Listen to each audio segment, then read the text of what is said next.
streets of Chicago, Harry Aleman is a famous man. People knew that if I go against this guy, I'm going to be killed.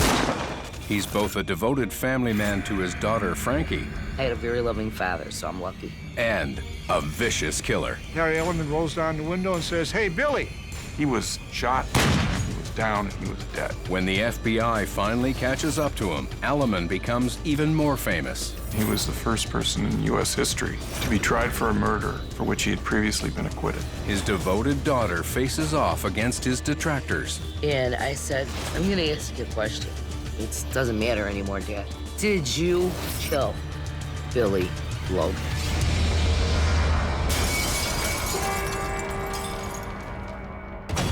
On the mean streets of 1970 Chicago, Harry Aleman is one of the meanest. With a rap sheet a mile long, he's believed to be responsible for over a dozen murders. But to his stepdaughter, Franky, he seems like an entirely different man altogether when he meets her mother, a widow with 4 children, and falls in love. He came up and he said, I want to marry your mom, and I want your permission. And he did that individually with each one of us. Young Franky is thrilled with her new family life. It was very important for Harry to develop a relationship with each one of us, with my siblings, with myself, because I know he was in love with my mother. He was crazy about my mom, and now he was getting to know us. That was important to him, and it was just wonderful. We had a real family life. Now my mother was home, and we're all together, and she wasn't working anymore. My father would get up very early in the morning to go to work. He'd be gone like 5:30, 6 o'clock in the morning. So by the time we were getting dressed for school, he was already gone. And by the time we got home from school, he'd be home. And we always sat down and had dinner together. He just loved family and kids, and real sweet person that way. Very loving. I had a very loving father, so I'm lucky. Harry Aleman may be a loving father at home, but on the streets of Chicago, he's one of the most feared enforcers in organized crime, known locally as the Chicago Outfit. The heyday of the mafia, or the outfit as it's known in Chicago, occurred during the period of Al Capone.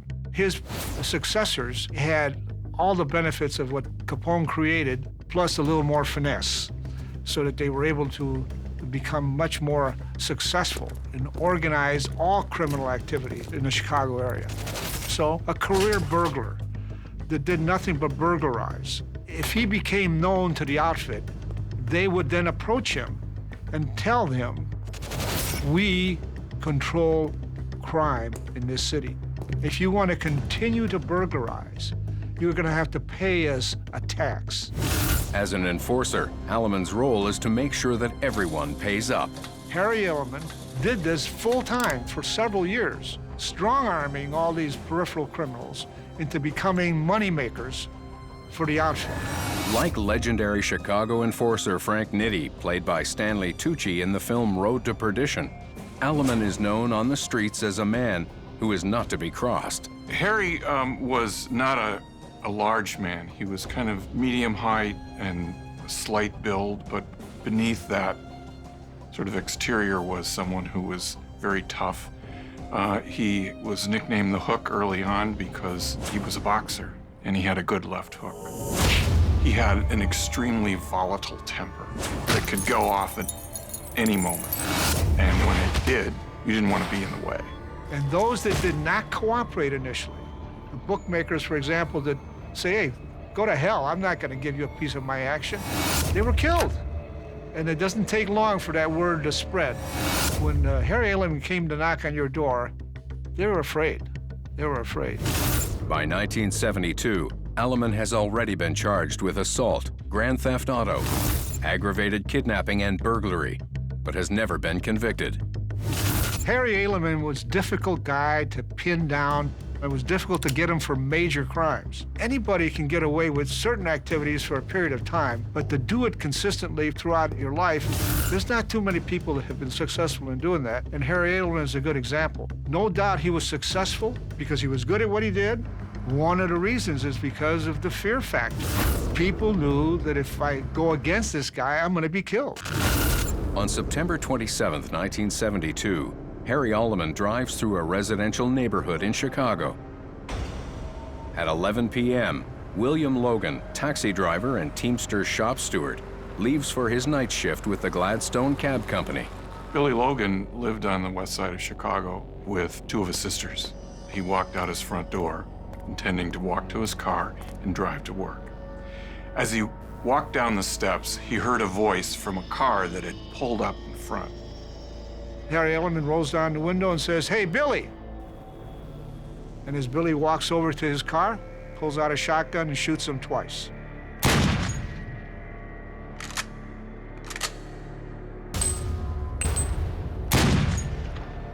He then gets out with a .45 automatic and shoots him one other time.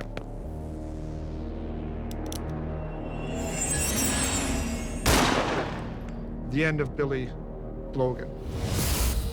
He was shot and he was down and he was dead, and the car was gone. Police arrive at the scene of William Logan's murder within minutes of the crime, but the evidence is found wanting.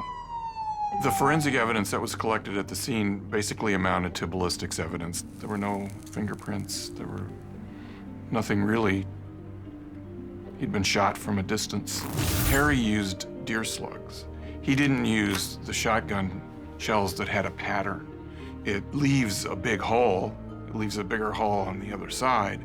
Clearly, he bled out right on the scene. There may have been some gunshot residue, certainly from the pistol shots that was close, but that was pretty much the extent of the forensic evidence. They did it methodically, which is not your typical criminal that goes to jail. They usually make all kinds of stupid mistakes and leaving evidence behind. In the murder of William Logan, police are left with very little to go on. Soon after the murder, Harry Aleman is back in his suburban Chicago home with his family, including teenaged Franky. Aleman's family has no idea that he's capable of cold-blooded murder. The father Franky knows is refined and cultured. He actually went to the Art Institute, which was very much an honor. And he put himself through school. He loved to draw, and he graduated from there.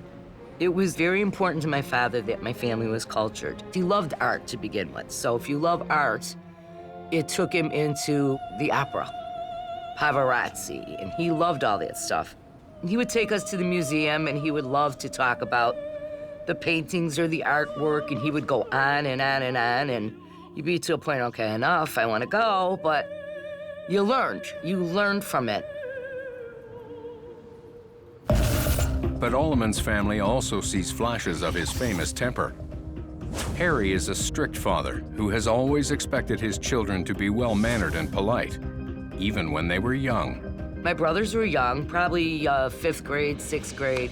We were getting ready for our Sunday dinner, and there came a loud knock at the door.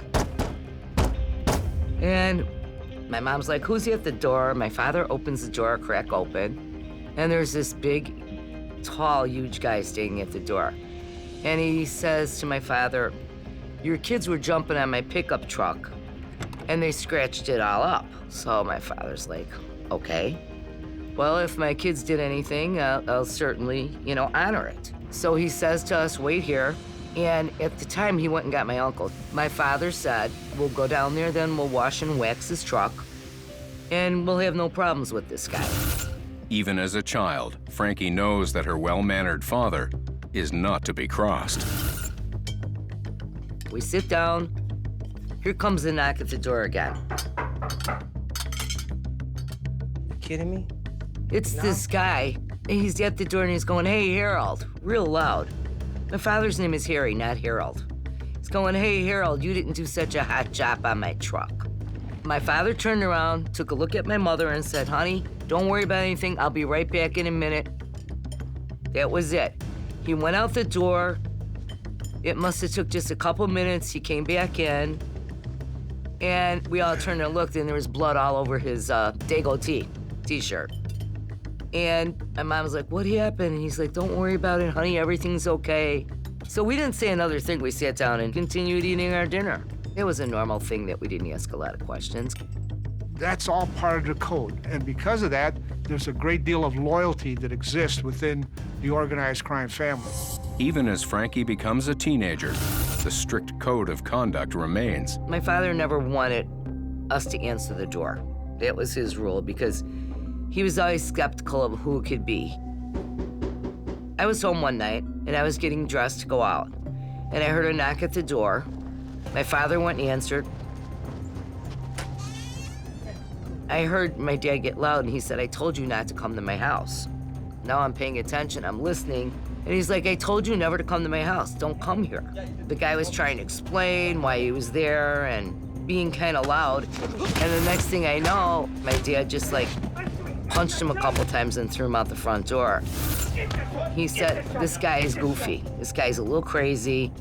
He's here, he's bothering me, he wants money. I don't trust this guy, I don't want him around us."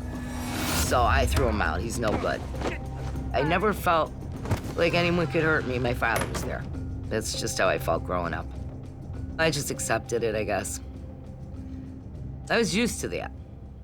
When you have a situation where it's pretty clear what someone's outside life was, and you have people who are very close to him and can't even fathom that it could be true, that's really an artful job of separating two really different lives. And Aleman was apparently very good at it. But in the wake of Billy Logan's murder, So the only way to really solve one of these was to either get a witness who was brave enough, or stupid enough, you might say, some might say, to come forward. Aleman's two separate lives come crashing together.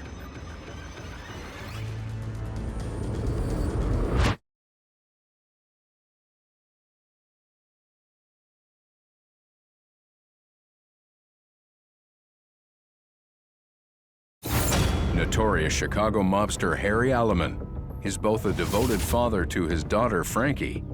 I never felt like anyone could hurt me. My father was there. That's just how I felt growing up. And a vicious enforcer with a long criminal record. He's been arrested for stealing a car, kidnapping, a couple of other attempted robbery or robbery kind of thing. In 1972, he murders Chicago teamster William Logan in cold blood. But as depicted in the Hollywood blockbuster The Untouchables, corruption in Chicago makes members of the outfit notoriously difficult to prosecute. Organized crime has several advantages over typical street crime in that they have an organization that can hire the best attorneys. They can use the forces of their political friends and allies to get preferential treatment, fix a case. They bribe jurors. They bribe police officers. All these factors, in addition to the fear factor, are some of the reasons why there's a lesser incidence of conviction of organized crime figures. Authorities know Aleman is a dangerous man and want to put him behind bars. But Aleman's teenage daughter, Franky, sees him as an overprotective father who will go to extremes to look out for her. My father did not want me to just go out with a guy. At the time, a lot of my friends were getting engaged and kind of young. And my father came home one day and he said, "I want to talk to you." And he sat me down and he said, "You know what? I don't want you to just go out with a guy and date him and just get an engagement ring from him just so you could have a diamond ring." And he gave me a 1-carat diamond ring. And it was beautiful and it was exciting. And it was just a beautiful thing. And I was like, oh my God, so thrilled. So no, I wasn't gonna take a ring just to take a ring. He wanted me to know that it meant something. If somebody gives you a ring, you're promising something to that person. And if you can't commit to that, you shouldn't do it. When Franky does commit, it's to someone of her father's choosing. When I got married the first time, well, my dad, he was the ringleader. He set it up because he wanted me to date this guy, and I did. So he kind of handpicked him. Harry Aleman's influence extends well beyond his family and into the mean streets of Chicago. After Logan was murdered, there were a series of mob hits over the next 3 or 4 years. People were being shotgunned inside of cars. One guy was blown away standing in line at an Italian beef stand, stabbed in the neck with an ice pick. These were people who had incurred the wrath of the mob for one reason or another. By the mid-1970s, FBI investigators view him as a prime suspect for multiple murders, but Harry Aleman has yet to be charged. Our experience with organized crime was such that we recognized that the fear, intimidation that organized crime had upon witnesses, bystanders even, was such that it was an impediment, an incredible impediment to getting successful prosecutions. We developed informants, but they would never be willing to testify because they knew what the consequences of that was. If they testified, their life would be placed in jeopardy, and they were also of the belief that their families' safety would be placed in jeopardy. So they had no reason to testify. They would never testify. As Franky ages, she starts to realize that there is more to her father than she knew. Growing up now, there seemed to be some problems coming along that we weren't aware of with my father. And I became aware of those problems in the 70s. After the breakdown of her first marriage, Franky moves back in with her family. My father picked me up and said, this is it, you know, come back home. Everything's gonna be okay, and that's what I did. I went back home. Leave him wanting. Leave him with a sweet taste in his mouth is what my father said. Sometimes I think about that today, you know. I left with nothing, just my clothes. I left with pride. But Franky finds that things in the Aleman household have changed. A string of mob-related murders means the FBI is more determined than ever to find a way to bring Aleman down. All these mob hits were sitting there in a stack of police folders, all unsolved. And so there was a lot of political pressure that was starting to build because bodies were starting to pile up.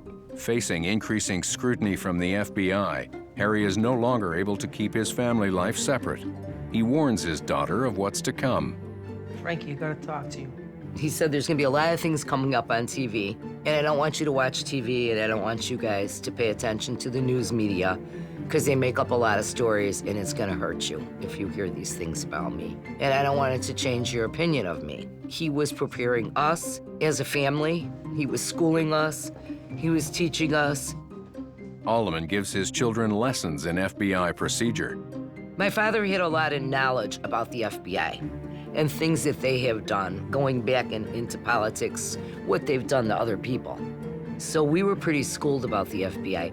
We didn't have a phone in our house, so they couldn't eavesdrop on our conversations. I knew that they couldn't search me, you know. I knew that they have to come back with a warrant. I knew that too. I didn't trust the FBI at all. I was afraid of them. Franky is alone in the house when the FBI finally comes knocking.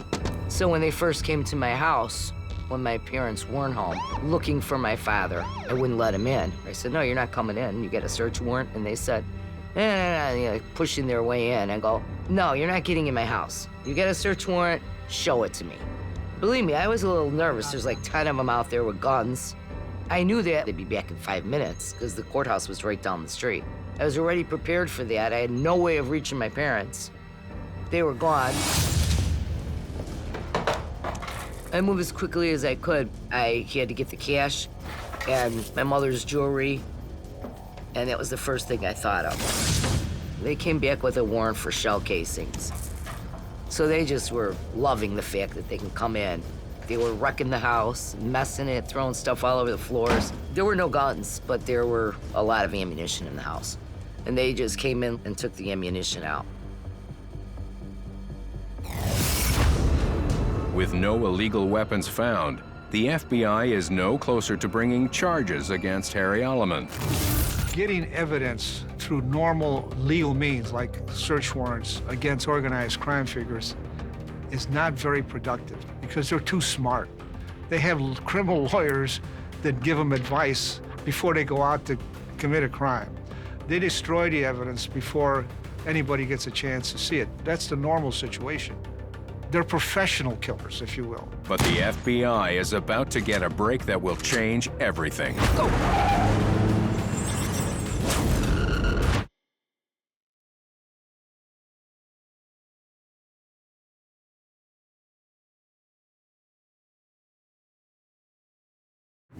By the mid-1970s, Chicago mob enforcer Harry The Hook Aleman is a prime suspect in multiple murders. Hoping to find the proof they need to put him behind bars, the FBI executes a search warrant for Aleman's home. Aleman's daughter, Franky, is alone in the house when the FBI comes knocking. I didn't trust the FBI at all. I was afraid of them, and I was afraid of the news media as well, so I didn't want to talk to people. In spite of a lengthy record of criminal arrests, Aleman continues to roam the streets a free man. Well, some people considered the mob in those days as virtually untouchable. And what we now and later came to know was they had tentacles that reached into law enforcement, particularly the Chicago Police Department. And so with that comes a certain untouchability because you know that things can get buried. In 1975, the FBI finally gets the break it's been waiting for, in the form of mobster Louis Almeida. Louis Almeida was part of the mob. He drove for Aleman. He was his errand boy. And he was good at some of the things he did. He was a pretty good driver. He was willing to point a gun at somebody. He was an order taker. He was a go there, go here, give me that, do this kind of guy. Harry and Almeida have been friends since they were kids. My grandmother never liked Louis Almeida. He was a bad kid. He was a burglar. He came from a broken family. She fed him because she felt sorry for him, but she also didn't want my dad to hang out with him. Back in 1975, Louis Alameda went off with another thug on his way to Cincinnati, I believe, to execute somebody else for $10,000 was their pay.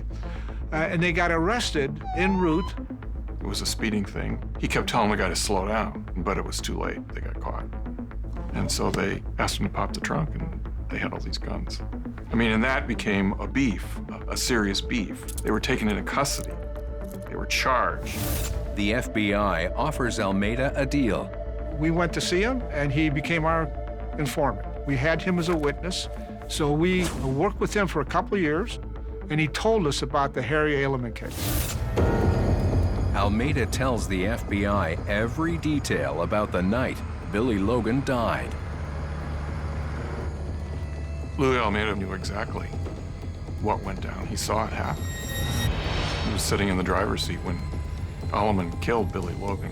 Louis Alameda was approached by Aleman and told him, I want you to surveil this guy for the next 2 weeks, so we're gonna hit him. He surveilled him for a couple of weeks, knew what his work habits were. He knew that at a certain time in the evening he went to work. He worked the night shift, apparently. Almeida tells police he watched as Aleman shot Logan, first with a shotgun, and then with a pistol.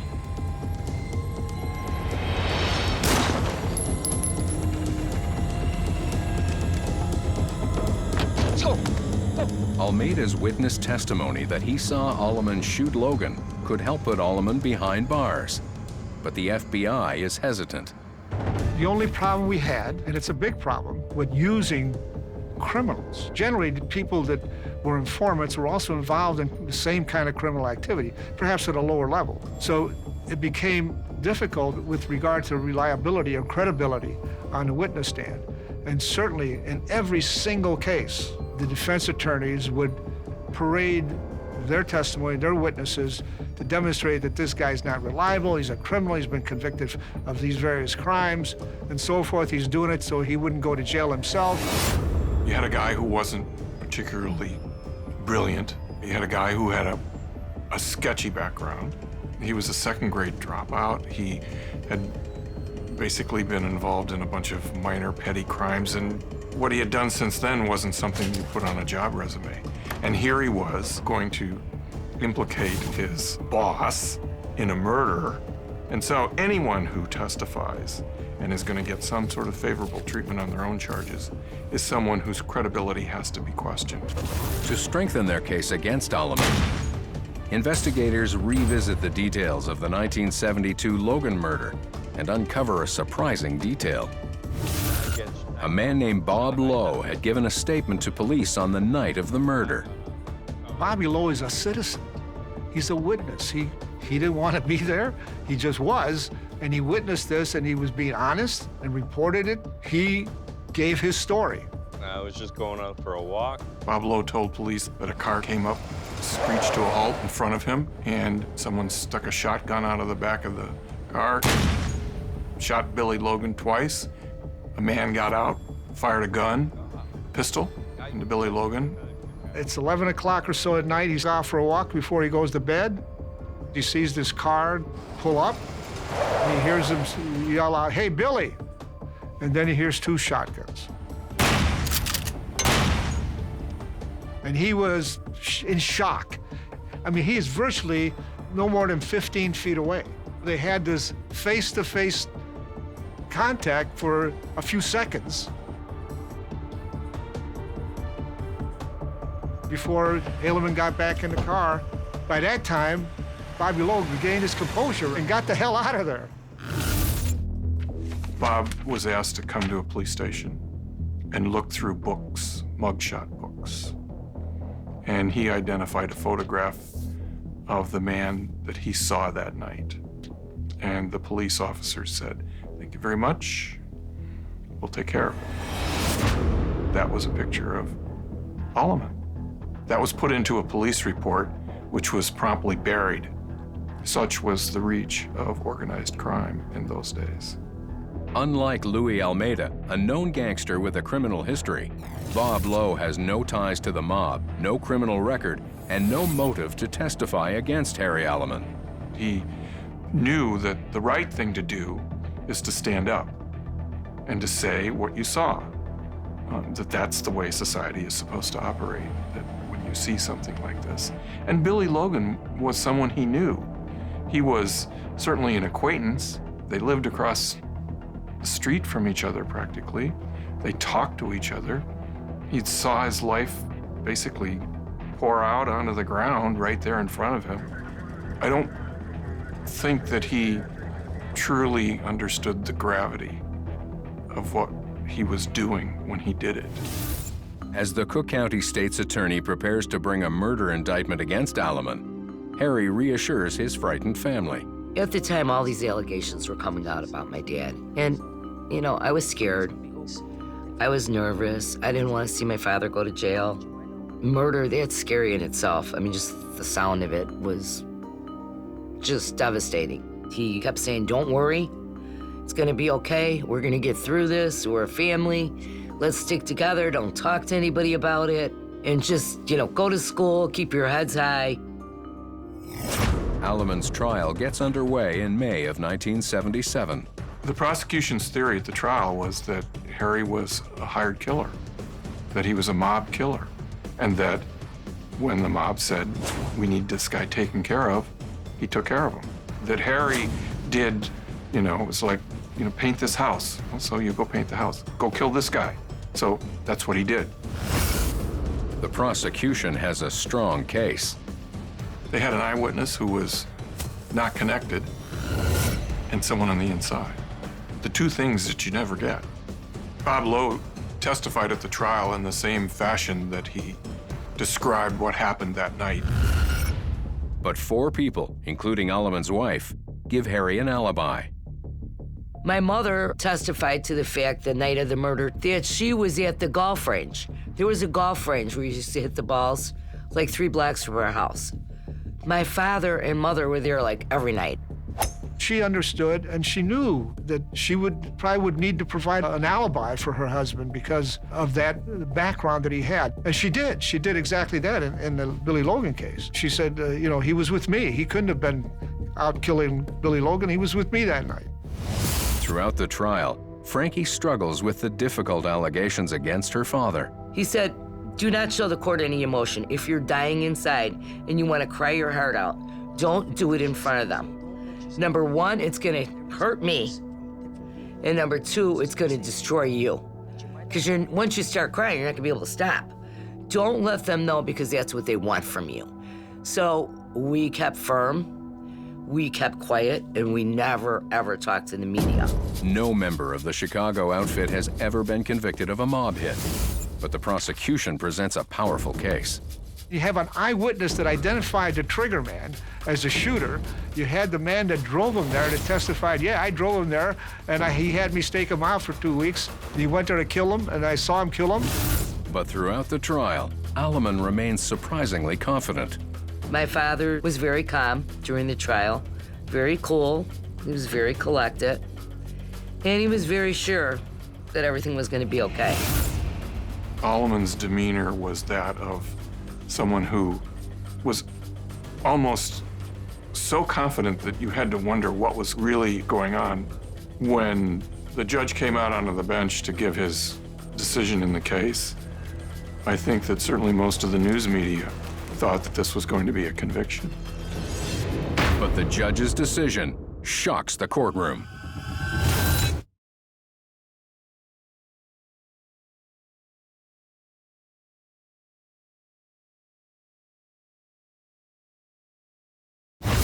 Harry the Hook Aleman is one of the most feared men in 1970s Chicago.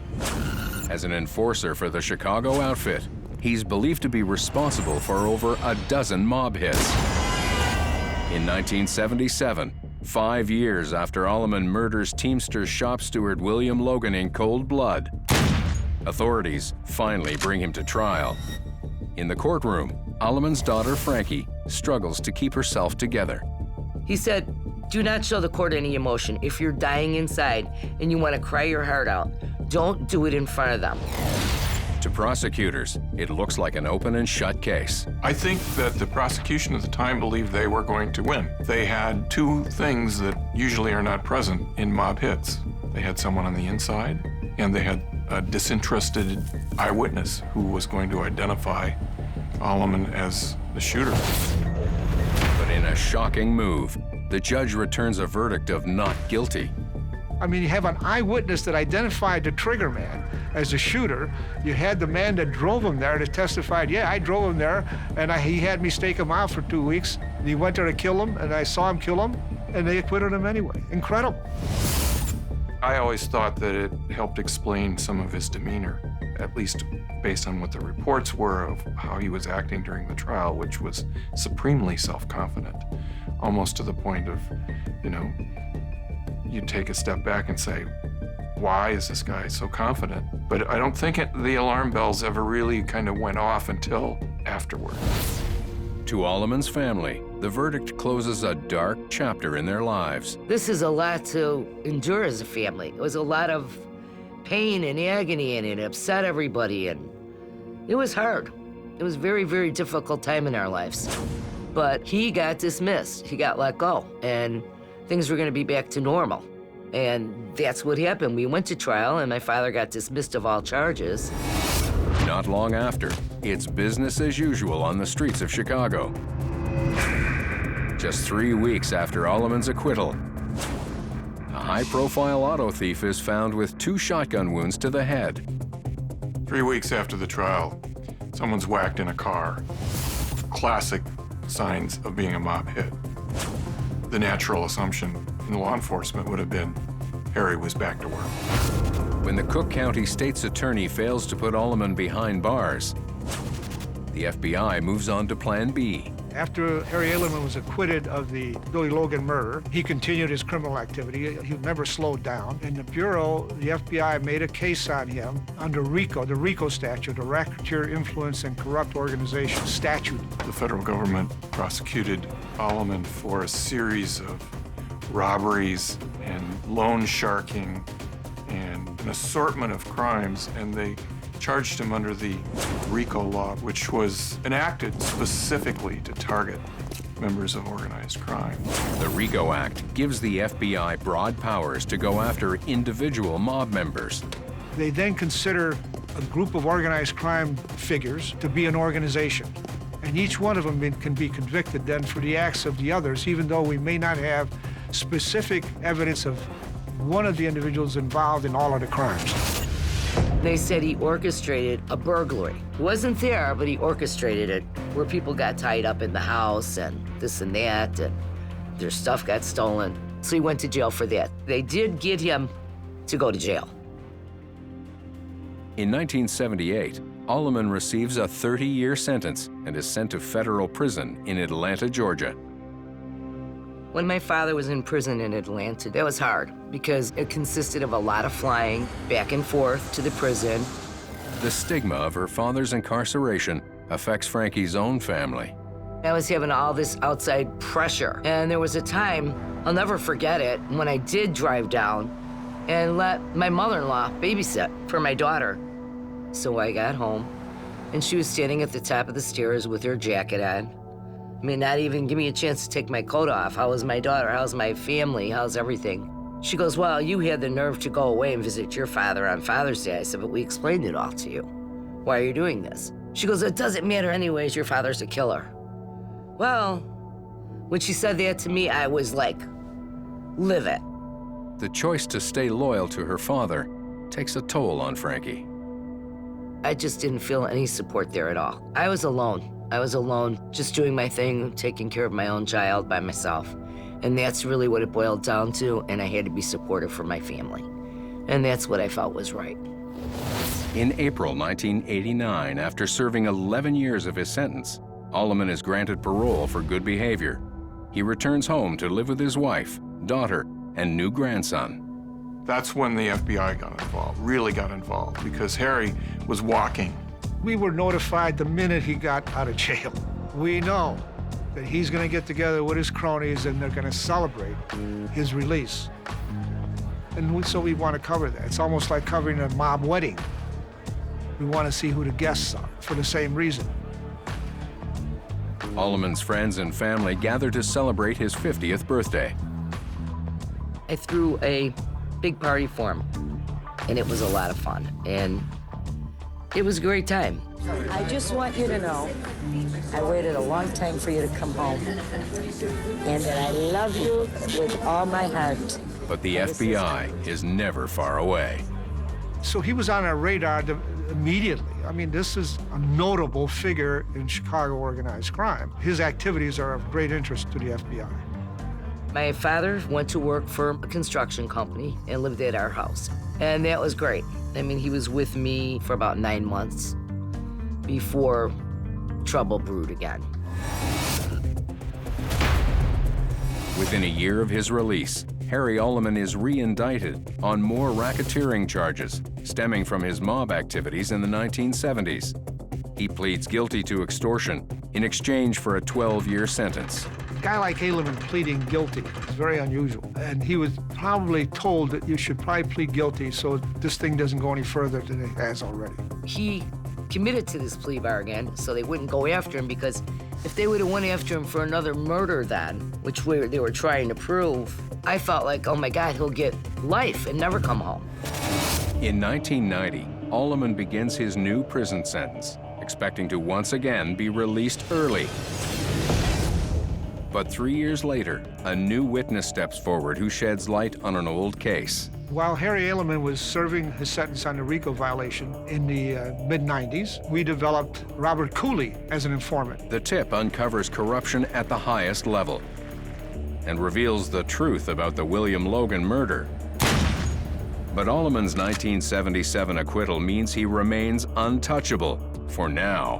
In American jurisprudence, there's a concept called double jeopardy, which means once you're acquitted of something, you cannot be tried a second time. And so in Aleman's case, they had to get around this if they were going to re-prosecute him for Billy Logan's murder.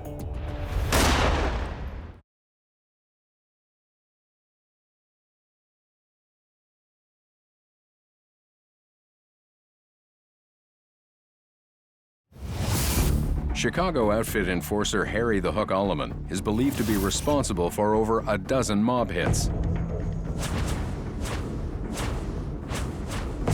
But when prosecutors fail to convict him of murder, the FBI puts him in prison for RICO violations. They're re-indicting, which that killed me.